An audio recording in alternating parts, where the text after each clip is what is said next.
Hello, in this video I'm gonna show you how to change a vibration pattern in Samsung A50.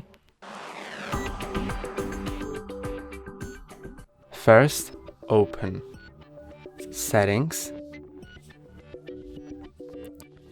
then go to Sounds and Vibration,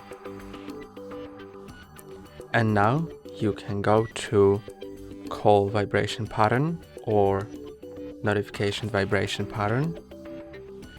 Let's choose Call Vibration Pattern, and now I can choose one of these.